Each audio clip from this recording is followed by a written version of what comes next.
तो ये Toshiba company की है स्टीम आयरन प्रेस। और इस टाइप की जब प्रेस आती हैं रिपेयरिंग के लिए तो ये बहुत ही जटिल होती हैं। सबसे जटिल इनका होता है खोलना।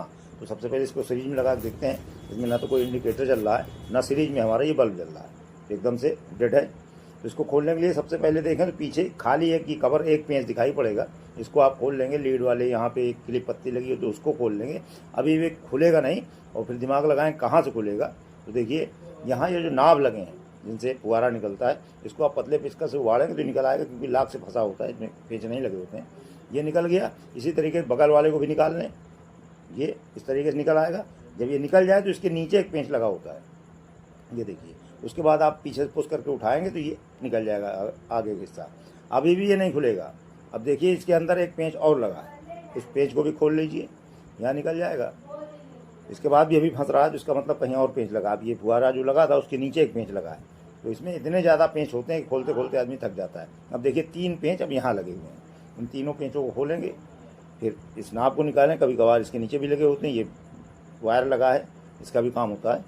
ये देखिए अब जाके ये खुली है। तो सबसे पहले खोलने के बाद इसको जो ऑटो कट है थर्मोस्टेट स्विच, उसको चेक करते हैं सप्लाई दे रही है नहीं। इसमें सप्लाई नहीं आ रही है, प्रॉब्लम इसी में है। फिर भी आपको एलिमेंट एक बार ज़रूर चेक कर लेना चाहिए। तो एलिमेंट चेक कर लेते हैं, ये एलिमेंट सही है। जबकि इस तरीके प्रेस में एलिमेंट जल्दी ख़राब नहीं होता है, और फिर भी चेक करना ज़रूरी होता है। तो ये निकाल लिया है हमने थर्मोस्टेट ऑटो कट स्विच। और देखिए इसमें पॉइंट में यहाँ एक छोटा सा कण शायद आपको दिख रहा होगा, छोटा सा कण स्पार्किंग होकर उसी में दोनों को बीच में टच करके फंस गया है, जिसकी वजह से पॉइंट आपस में टच नहीं हो रहे हैं और ये सप्लाई दे नहीं रहा। तो आप क्या करें, पतली सुई लें आलपिन वगैरह, उससे उस कण को हटा देंगे, ये चालू हो जाएगा। ये देखिए ये चालू हो गया। तो जिस तरीके से खोला है उसी तरीके से बांध लेना है इसको। ध्यान जरूर रखिएगा खोलते समय, क्योंकि इसमें इतने पेंच लगे होते हैं, अगर आप भूल गए तो आपको बहुत दिक्कत हो जाएगी। और ये जो पत्थर की गिट्टक लगे होते हैं, इनका बहुत बड़ा काम है। इनको जब भी खोलें संभाल के रख लें, क्योंकि ऊपर वाली ये बॉडी होती है प्लास्टिक की और नीचे जो प्लेट होती है सिल्वर की, उसमें अगर बॉडी टच कर जाएगी तो ये उसके उठान के लिए आप देखेंगे ये थोड़ा सा गैपिंग बनी रहती है, ताकि उसमें टच ना हो और हीट पड़ने को गले ना।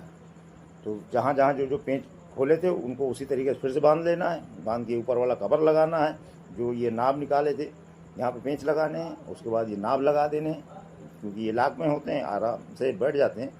ये हो गया कंप्लीट। इधर वाला भी लगा लीजिए।